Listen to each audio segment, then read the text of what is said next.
What is the allure of Love Island in 2017? British reality television is truly and realistically an enigma. Reality TV, described by Oxford Living Dictionaries, is television programmes in which ordinary people are continuously filmed, designed to be entertaining rather than informative, which demonstrates that the UK audience simply love to be entertained. There are many programmes in the reality TV genre that are popular, such as Made in Chelsea, Location, The Only Way is Essex, Antiques Roadshow, The Voice, Nothing to Declare, Geordie Shore, Flog It, and Peter Andre, My Life. What I'll be focusing on is the proper reality TV, the true life reality, discussing relevant and important third world issues, such as gossip. It's totally not fake, and gives us an insight into real life that many other genres may not. For example, documentaries or another intelligent genre like that. I told Arj that I loved him. There's nothing wrong with that. That's a nice thing to say. It's proper cringe. Arj is your booty call, isn't he?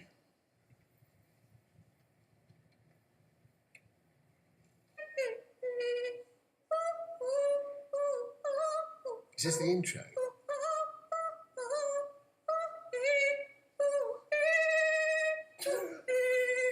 What is she singing?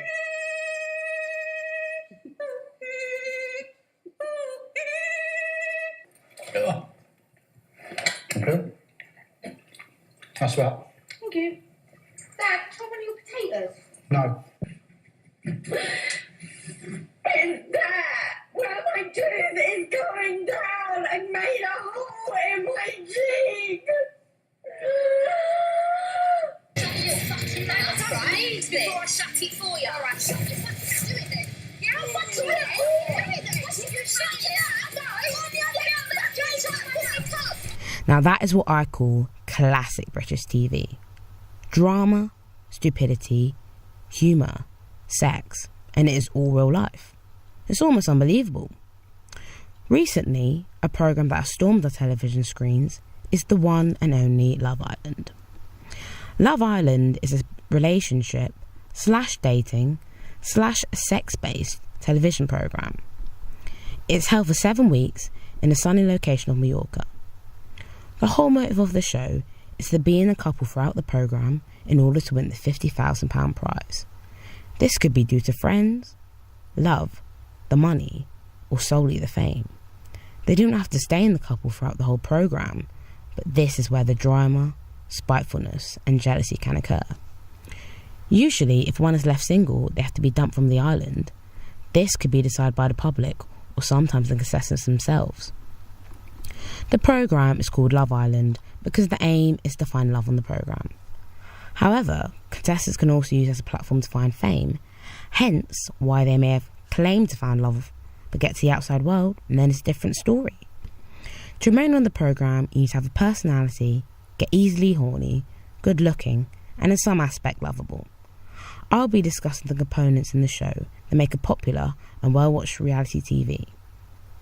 Advertising, participants and voyeurism, the live aspect and relatability, social media, and finally audience participation and demographics. The show had one main advertisement in preparation for it. It was based outdoors in a public park lasting 57 seconds. Many attractive male and female actors are all placed together, semi-naked. Members of the public seem either appalled or fascinated by them. It starts with a dim and dull setting in the weather, and then as all the actors enter on the screen, the day suddenly brightens up. The show's commentator, Ian Sterling, lightly begins the advert stating, "It's green, cold, and more rain on the way." Immediately, the viewers associate his voice with the programme, Love Island. Then all the semi-naked bodies appear on the screen, then drawing all human eyes to the advert. Capo writes, "The proliferation of cable and satellite channels will also affect advertising creativity. With a narrower audience, the commercial can be tailored more closely to the demographics and psychographics of the people watching the programme. The people who watch Love Island are intrigued by the naked bodies, slow motion parts and flirty behaviour, making, as some may say, feel sexually aroused. The whole sexual idea behind it is to reel these viewers in. via these naked bodies. There is no intelligence or lots of thought behind the advert. It's merely just passion, nakedness, and the amorous advances that catch the eye. It will be quite difficult for a viewer to be able to turn their head away from the screen. Come on. There is some kind of sexual appeal for the audience, but it'd be easier for the older generation to not watch because they were classed as crude, as you can see in the advert. Television has evolved massively over the past couple of years. 20 to 30 years ago, this would have not been appropriate on screen at all. This, therefore, targets a younger audience to watch the programme. The logo for the programme is a clear love heart with gold sparkles on it. The logo is displayed throughout the show and sometimes in other programmes on ITV in the corner of the screen. This is termed as logo insertion, which is described by Hart as a placing of an image that identifies or is associated with the company, product, programme or service. This constantly reminds ITV viewers about the show Love Island. This brings a visual connection to the show, so when the viewer sees this, they are constantly reminded about the programme. The advert also does not display what contestants are participating on the show. This leaves the viewers intrigued as to what paying competitors will be taking part. The producers of this show have then paraded a sense of mystery for the viewers. As soon as they see the partly naked male/females, they gain a sexual attraction, because in the culture we live in, being slightly naked seems to be not quite so censored right now. Obviously, there just needs to be people willing to take that risk to expose their body. On nationwide television, the cash is just a bonus. In the society we live in, it is vital on television to have good-looking people on there, so the viewer is charmed by their looks. If the contestants are not gorgeous or handsome, then why watch, some may say. The participants on Love Island are without a doubt fit. To be able to have the lucky opportunity to be able to feature on the show, you would have to need some kind of Z-lib celebrity fame. It's compulsory to have medium/high following on social media. However, you must have something special about you, whether you've dated a footballer or the prince, a dancer, porn star, previously a reality TV star, model, or... Surprising, huh? If you are deemed as good looking to the 21st century, you're in. The participants in some way need to differentiate in order to catch the public's eye to stay on the television programme. If you are plain, have no personality, no humour, you are not going to survive long on the programme. Dye's view, as cited in Williamson, brings up the topic of individualism. Individualism and celebrities are inextricably bound together, as many critics have noted. Dye explains that individualism continues to be a major moving force in our culture.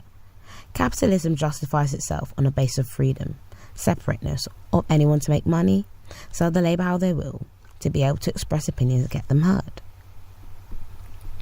Contestants on the show love being in front of the camera. This is also known as airtime. They have to act in somewhat way to get the attention of the viewer to keep them in the show. This wedgie needs to get out my arse. Having sex, being fussed or laid back, all showtime to them is a good showtime. Here are some examples of the most memorable contestants. Take, for example, the idea of Mrs. Steal Your Man. This occurred at the beginning when big-bootied Montana was first coupled up with dashing chap Dom, a good-looking geezer. Dom claims that he's going to be loyal and he won't be swayed by the new bombshell dress. He is trying to present to the audience that he is not a fuckboy, so they will keep on voting for him. However, it is pretty clear that Dom is not after her in any aspect. And the boy that I want to couple up with is...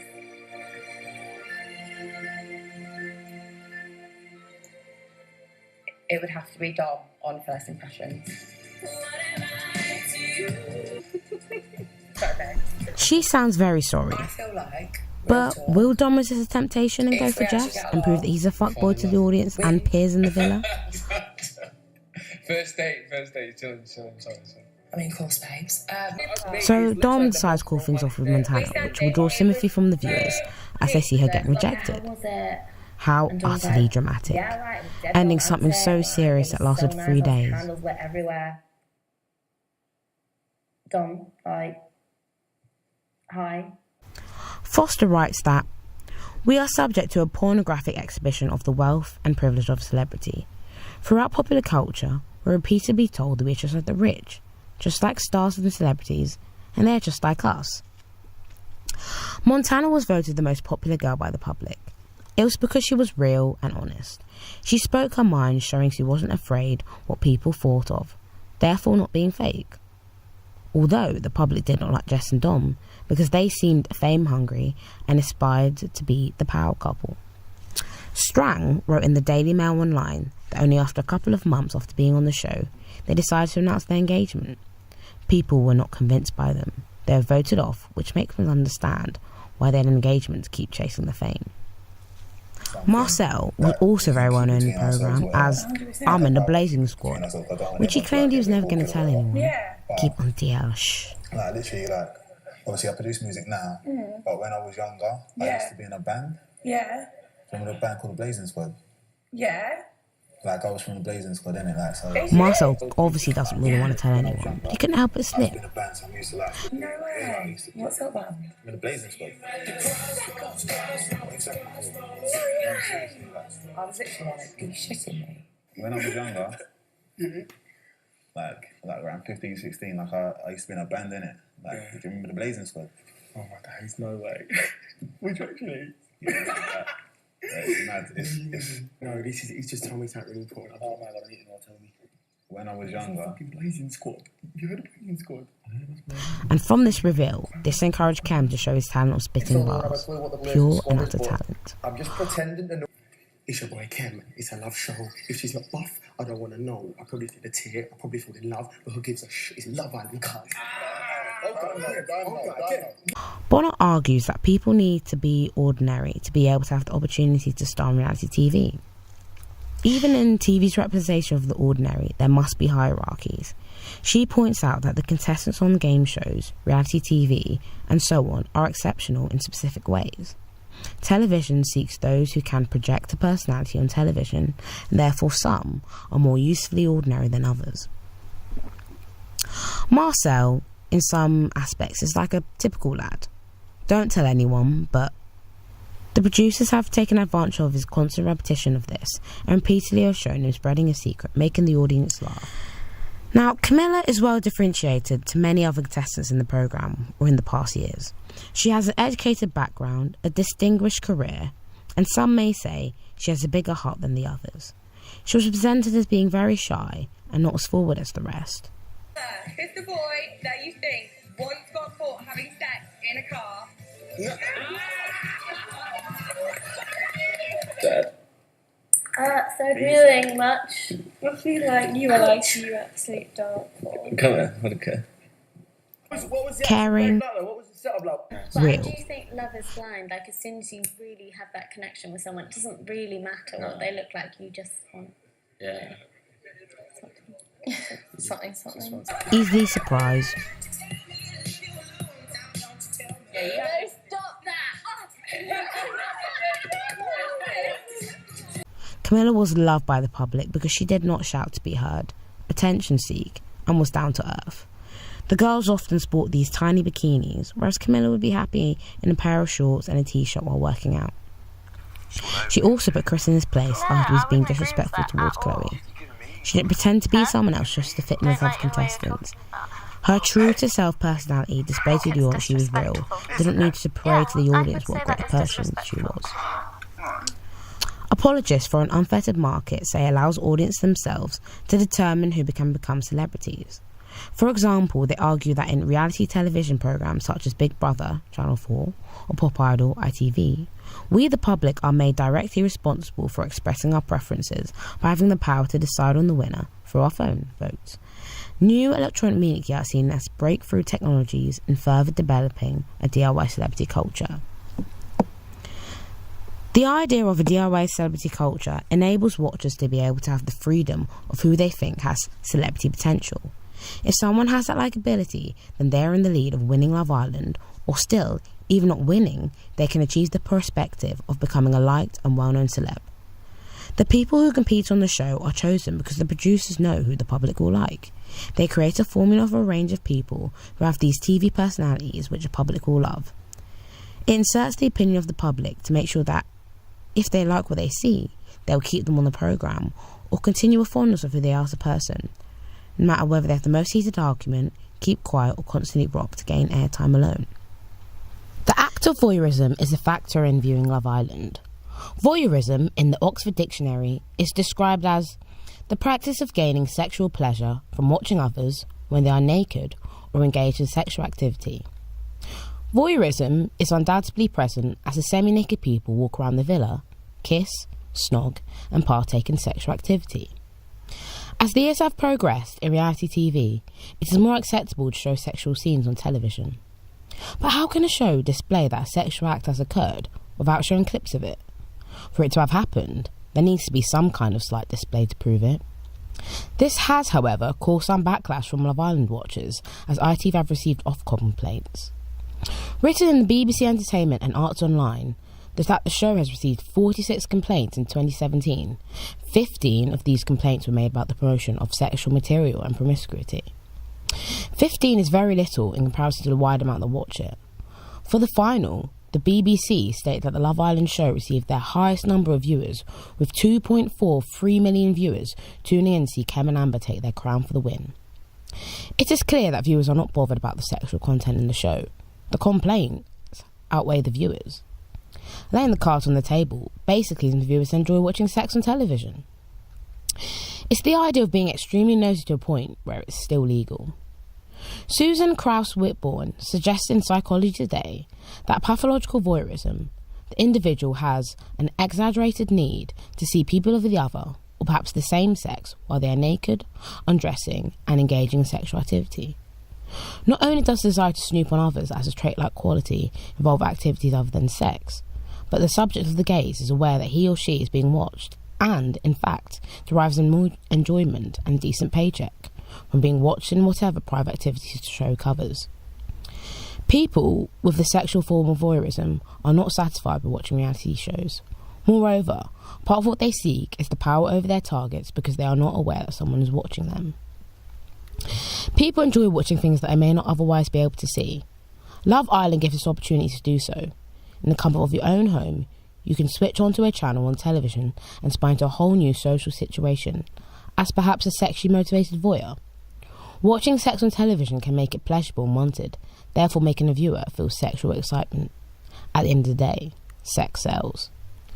Love Island couldn't be at a more perfect time in the summer. Nothing to do, switch on the telly to watch sun, sex, sunburn and so much drama. From Monday to Friday at 9 and the roundup show on Saturday. The show has some aspects of live in it. It is filmed the day before and shown the next day so the producer can pick and choose what important or dramatised parts to insert in the show. This influences who the public will vote for and decide to keep in the show throughout it.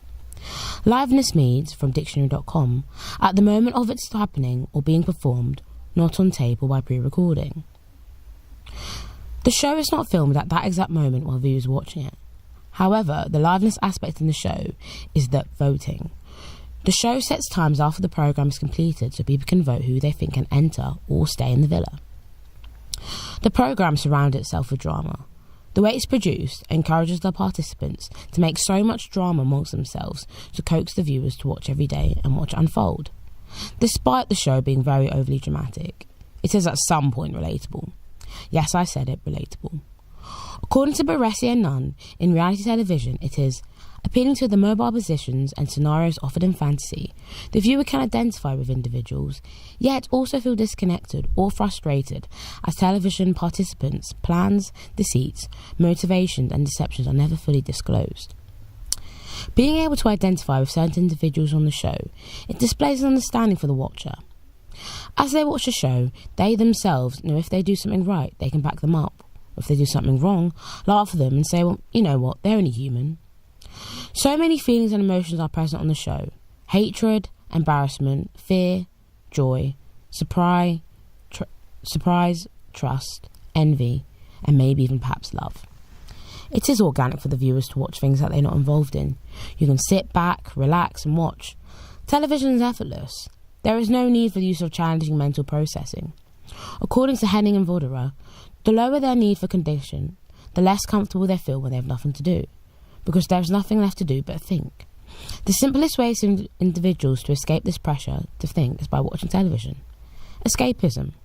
For example, if your friends are having an argument, sometimes it's better to sit there and watch it develop, and then when someone asks you something about it, you state, well, I'm not involved. It's a nationwide topic in the summer to discuss with other watchers of Love Island. Does Olivia just love drama confrontation? Is Camilla as good as she makes out like she's on camera? Are Dom and Jess really the power couple? All is to find out as the show, friendships, relationships and dramas develop. But doesn't finish just there as the credits roll. It's heavily conversed on social media too. Social media is so active during Love Island, on platforms such as Facebook, Instagram and Twitter. In that year alone, social media went crazy for the programme. Myself, being an avid social media user, came across posts about Love Island at least 3 times a day. Social media is great for a 7-week ongoing programme because it can provide discussion, development and a wide sharing of views in a place where it is easily accessible. Miyako describes that social media have enabled new kinds of connections between new kinds of users. They make possible network communications, organisation and mobilisation between new kinds of public.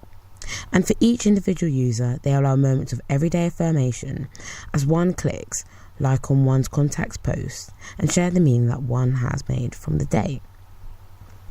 Some posts can rack up to thousands of likes. It is all about creating something that they know audience members will like. Each platform specialises in a factor. Twitter offers verbal opinions, Facebook gives videos and voiced opinions, and Instagram provides images. A main part of the social media frenzy about Love Island is the iconic memes about the contestants in the programme. In dictionary.com, a meme is something such as a video, picture or phrase that a lot of people send to each other on the internet. These memes consisted of mainly reactions from the contestants that the viewers found hilarious and very amusing. On Facebook, Love Island have their own page with 664,000 likes, and there is another page solely devoted to Love Island reactions called obviously Love Island Reactions, just below their original page with 656 likes. This page delivers frequent Love Island pictures and memes on Facebook. Every like or share creates relationships between people online. Miyako writes, internet memes circulate so widely through social media because many different individuals in many different contexts find them meaningful and choose to make them to share with others, and in doing so to make both their memes and themselves invisible. Here are some of the most liked examples. This tweet brought in 6.7k likes. The thing I love about Love Island is the girls are all fucking jealous psychos and I can relate to them on a spiritual level. Again, bringing my previous point about relatability.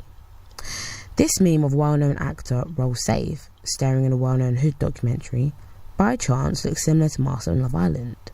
The familiarity with Roll Safe has earned a lot more recognition, and not only that, Roll Safe and Marcel are very similar, if I do say so myself.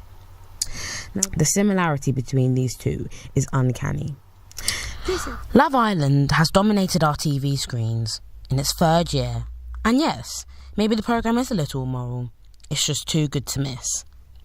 British people love watching programmes that are fun, funny, and keep us interested yet amused. Is Love Island the future of reality TV? Well known as being well scheduled, a high following, all is to find out over the next couple of years.